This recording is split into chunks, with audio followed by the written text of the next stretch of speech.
Cái này nghe tết mà. Nghe tết. Gọi cái cân. Nặng quá, người ta hỏi đặt nơi cao này. Đùa mày đâu quá. Cái này là mùa Tết. Tranh thủ ăn kiên. đây là ăn Tết. Hằng á. Kiên với đu. Siêu cay luôn ạ. Ngon quá, siêu cay, ăn hết không? Ăn hết không anh em? Không hết đâu. Hết rồi. Thằng tay thì ngon, ăn vuông ngon đâu. Tay ta dập này. Bọc tài thì ngon ca, ngon tài luôn. Tài ta dập ngon quá. Đào dạ thức cao vượt lên. Cái tất này qua chứ rất cao nữa. Nì và nìn. Lại tôi đi. Đúng. Ăn xét đệm đấy. Cao đến. Tay mặn tay chặt bàn. Thằng đấy ông trong tay mà nè. Cái bông này. Chặt lên. Quần bị vậy. Bông lệ. Hello, chào mọi người đang xem. Rồi ăn xong. Bui, thực lại à bui. Về bông bắt bên này. Bọc lại cái đất này. Cái này là sao? Mưa vẫn nào. Đủ siêu cay nha mọi người nha. Thấy nước miếng chảy ra luôn. Thấy nước cái bọt. Mà tội này. Hello mọi người. Ôi. Tài quá. Phải đi với nhân bông. Qua lăng mình ăn nè em. Ngon lắm. Mê cái vị cơ ban. Nhớ ba. Hôm nay là ngày vui Tết.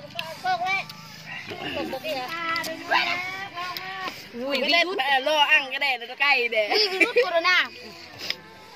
Cái này là ăn chua. Khỏi virus nha mọi người nha. Ăn cay.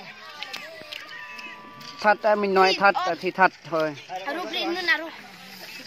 Sao mà cay như vậy? Bên kia cũng vậy, cũng đang ăn đây kìa. Đó. Cái này là mùa nắng. Đúng là ngày 30 Tết. Trời ơi nhà phải xương chứ trời. Mà bươi nó mặn sang gần mà bươi. Nó sao không? Là phải Cái này nha. Mình có em có thấy đất tỉnh quanh tao có thao có thấy đất ta tỉnh. Này. Em. Cái này. Phun cậu rồi. Lẽ. phần thật được đẹp. Ơi. Cái lại trang cậu thao đấy. Ta mà lại cái thao. Đó. Ăn đế cho mấy hàng. Thôi chứ Đồ hết đồ hết. Nhớ đây mới lắm. Ai có rảnh qua chơi đây. Cái này nghe Tết mà. Em mà lên đi ăn ở đây quả chơi nè. Ăn cái này cay như vậy. Cái nhiêu này. Chụp đi bạn. Thèm. Tay để gì á? Bị bơi em đừng. Nhà thèm lạ đủ. Ôi. Bạn ơi. Cay quá. Hạnh phúc quá. Cay con mọi người ơi. Món ăn nó ăn cái món ăn. Pizza. Chọc màn cả. Và pizza. Quần mà chạy đây. Còn món ăn lắm á.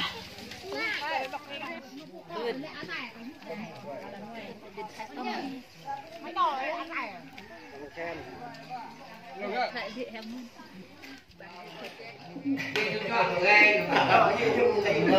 Đây bên đó đôi như kia. Nhưng ta ra được ông vậy. Không thời ha. Đây hát rồi. Đây em này. Tao. Cho cái chỗ này đưa xe ra đi. Đây rước cha này chỗ đường chỗ xe ra.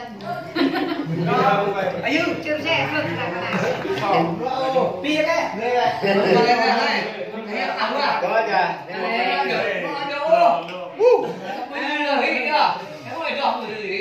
Chắc rồi không nhưng mà sang con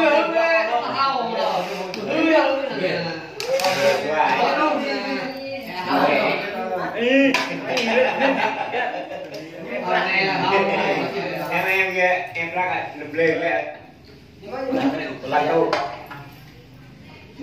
gặp ra này câu Này như là cái đâu. Làm ta là một này thôi. Mà cái quán Kia, lâm lâm là kia.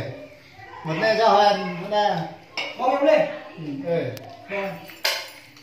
Đi con là xuôi nhưng tí chẳng lý chẳng lý. Cái đây là mất cục lên. Ở đây là cái gì đấy, tôi quan tâm cái này thì không.